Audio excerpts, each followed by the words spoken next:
Hoje a gente vai falar sobre falhas, algo que é extremamente delicado, tanto para a gente, quanto no nosso trabalho, quanto no mundo dos negócios. É um assunto que eu vou trazer para vocês de forma mais leve, tentando trazer um pouco de sarcasmo e comédia aqui para a gente lidar com essas situações que no mundo corporativo são bem desafiadoras. Uma das definições do dicionário é: falhar é cometer um erro ou não funcionar como esperado. Pode ser também não obter o resultado desejado ou fracassar. E é muito assim que a gente sente quando a gente comete algum erro, quando a gente não atinge o resultado esperado. A gente se sente fracassado, mas isso não é verdade. Agora que a gente já viu a definição técnica, vamos ver a definição pessoal, vamos ver o que a gente define como falha, até porque dicionário não tem sentimento. Na minha experiência de vida, mas principalmente na minha experiência como psicóloga, a falha, muitas vezes, ela está relacionada a não atender a expectativa. O que acontece hoje em dia? Hoje em dia, a gente vive um ambiente, ou melhor, uma ambiência de alta performance. As empresas buscam que o colaborador sempre esteja em alta performance. E a gente não tem como manter a alta performance diariamente. A minha alta performance, ela sempre é o melhor que eu posso dar naquele dia. Na minha experiência profissional, ao longo desses últimos anos, eu venho percebendo que como é que a gente anda enxergando a falha. Primeira coisa que é sempre apontar, a falha vem de não atender a expectativa do outro que é importante para mim. Dani, como assim? Quantas vezes a gente se vê falhando porque a gente não atinge a expectativa daquilo que o pai ou a mãe deseja que a gente seja? Quantas vezes a gente vê como alguém que erra e falha por não atender a expectativa do marido, da esposa, do companheiro ou companheira, dos filhos? Então, diante desse cenário, a falha vem daquilo que eu não consigo alcançar para o outro. Esse é um lugar muito difícil da gente ficar. Por quê? Porque a gente nunca vai atender 100% da expectativa do outro. Primeiro lugar, para a gente entender que a falha faz parte do processo, seja ele qual for, a gente está diante de algo novo e a gente precisa entender que a gente vai ter uma curva de aprendizado. E é através dessa curva de aprendizado que eu vou ver aonde eu vou falhar e não vou repetir. Então, não tente alcançar a expectativa do outro, mas faça sempre o melhor possível dentro do que você tem para entregar naquele momento. Eu vou trazer aqui um comparativo entre uma falha como pessoa e uma falha como profissional. Vou trazer um exemplo meu, pessoal. Em um determinado momento da minha vida, eu fiz uma escolha profissional. E essa escolha profissional precisou fazer com que eu me dedicasse muito. E eu me destaquei muito. Com isso, eu deixei de lado, eu não consegui priorizar coisas na minha vida pessoal. Isso, em alguns momentos, gerou falhas na minha vida pessoal. E eu fui cobrada por isso. Só que as minhas falhas na minha vida pessoal acabaram afetando a minha vida profissional também. Por quê? Porque eu carreguei para a minha vida profissional culpa. Então, vocês veem a escolha, toda escolha tem uma renúncia. Isso é importante trazer. Aí vamos lá, eu cometi uma falha, eu fiz uma escolha na minha vida pessoal que fez com que eu tivesse que deixar de lado partes da minha vida profissional. Aqui, socialmente, ninguém me vê falhando, me vê só fazendo escolha. Mas quando eu estou no meu campo profissional e eu escolho o meu campo profissional e eu acabo deixando algumas áreas na minha vida pessoal de lado, socialmente as pessoas veem que eu estou falhando na minha vida pessoal.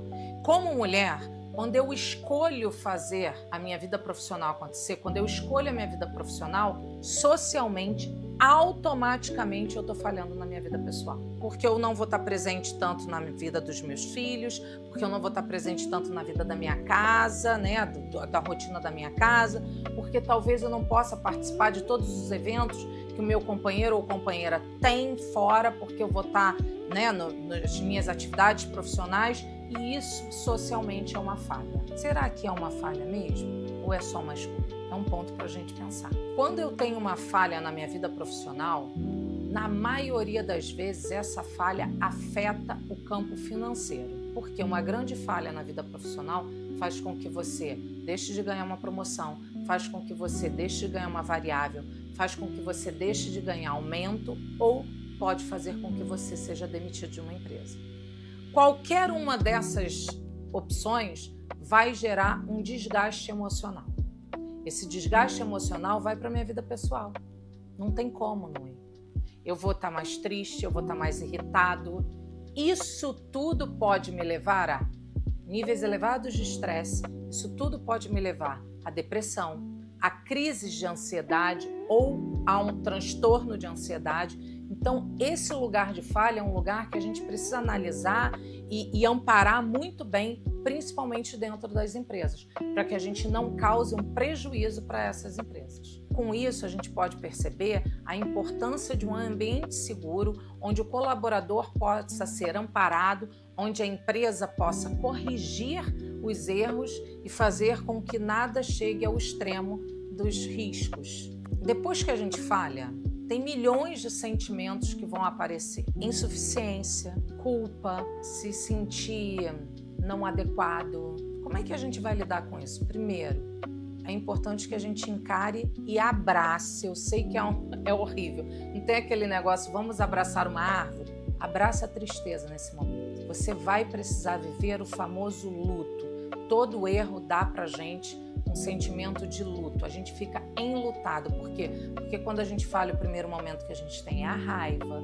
Depois, no primeiro momento a gente nega. Não falhei. Aí a gente realiza que falhou. Depois a gente tem a raiva. E a gente vive um processo até que a gente consiga olhar para ele, aceitar ele e transicionar. Sair desse movimento. Mas como lidar com isso?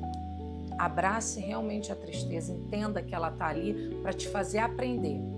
Depois disso o que eu posso fazer de agora em diante para que eu não cometa essa mesma falha, porque você vai cometer outras.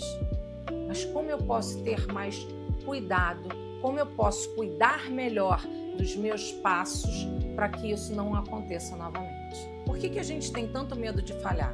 Gente, pelo amor de Deus, falhar, errar. Vamos lá, vamos voltar quando a gente é pequenininho? Se a gente está educando uma criança, filho, vamos trazer filho, que eu acredito que seja mais próximo dos erros que a gente comete sem perceber, tá? Filho derruba uma coisa no chão.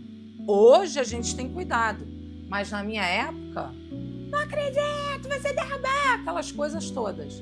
Mas se vai uma visita na sua casa e derruba alguma coisa no chão, o que você faz? Você acolhe aquela pessoa. Então a gente é treinado na infância que falhar não pode. Quantos nãos a gente escuta? Quantas vezes a gente como educador, a gente como pai e mãe, a gente não deixa o filho cometer o erro?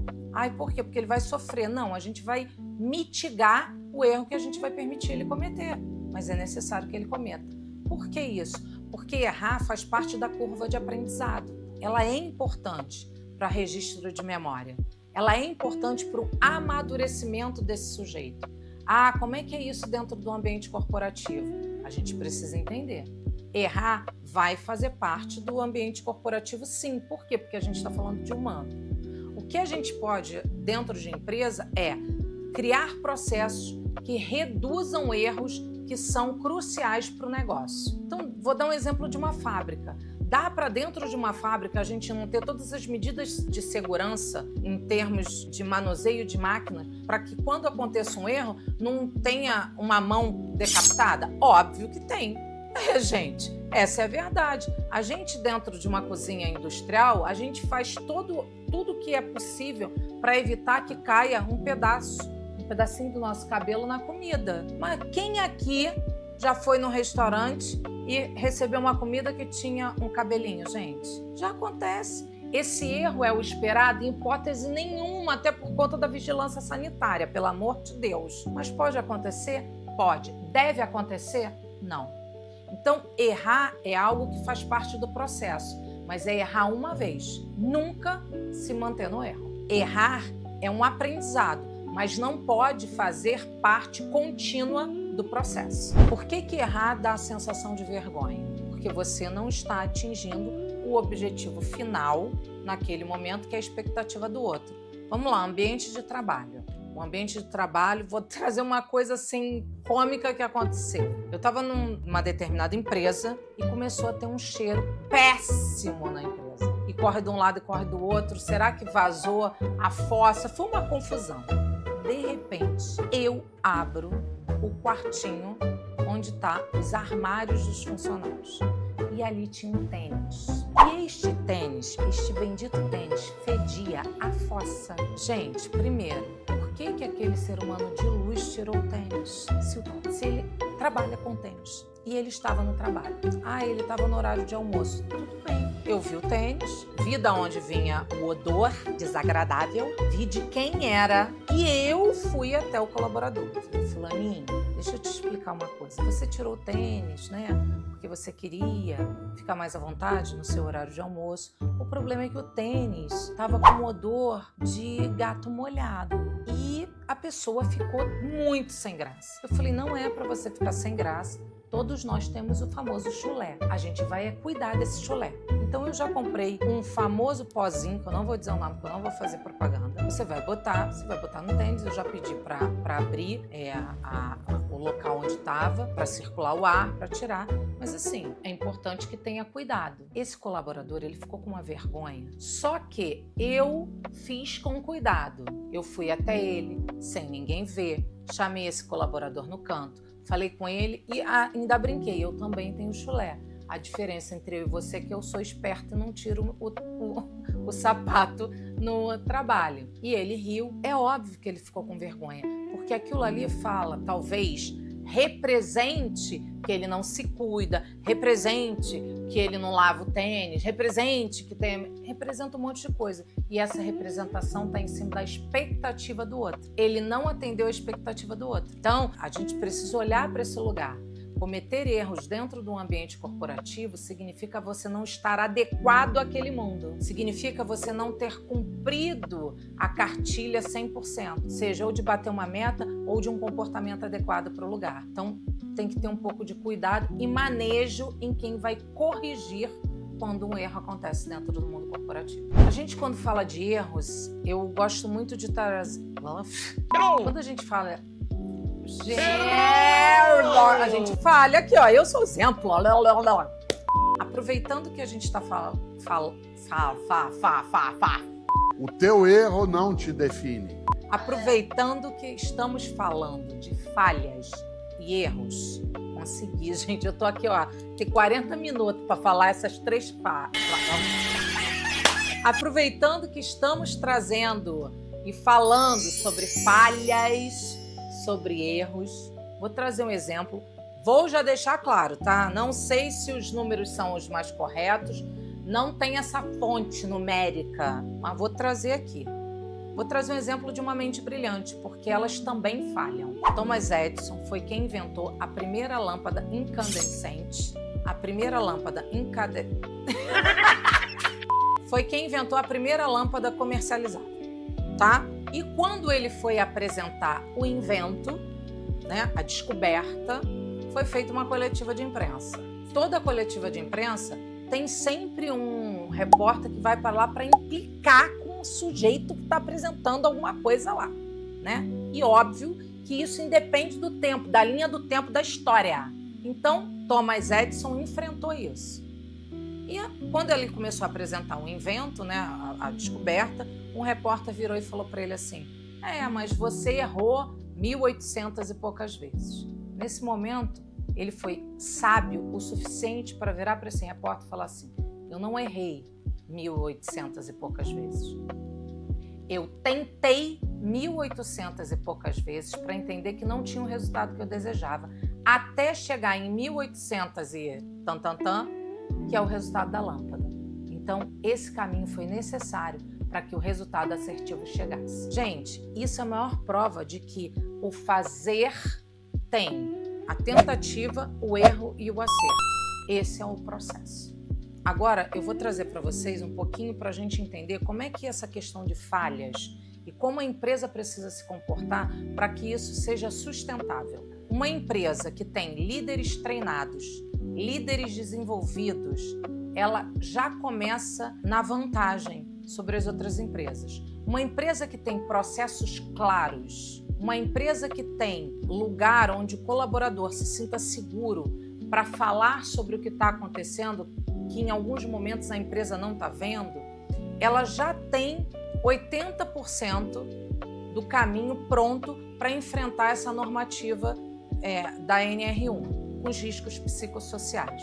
Então, se você tem uma empresa que cuida do seu colaborador entendendo quem ele é, qual é a função dele, se a função dele está de acordo com aquilo que ele pode fazer, né? Como é que os líderes dessa empresa estão lidando com a liderança, se essa empresa consegue ter um olhar mais humano, sem tirar também esse lugar de produtividade, né? Fazer essa junção saudável, essa empresa já tem um caminho andado para se adequar à NR1. Se você tem uma empresa e quer que isso aconteça dentro da empresa, vem comigo que eu vou te explicar o passo a passo para você estar dentro da normativa, mas ao mesmo tempo, com essas ferramentas, fazer com que os seus colaboradores estejam mais satisfeitos e, principalmente, que a sua empresa aumente a sua rentabilidade, o seu lucro. Se você gostou desse vídeo, pelo amor de Deus, eu espero que você tenha gostado. Se inscreve no canal, me siga nas redes sociais, comenta o que você achou e a gente se vê no próximo vídeo na semana que vem.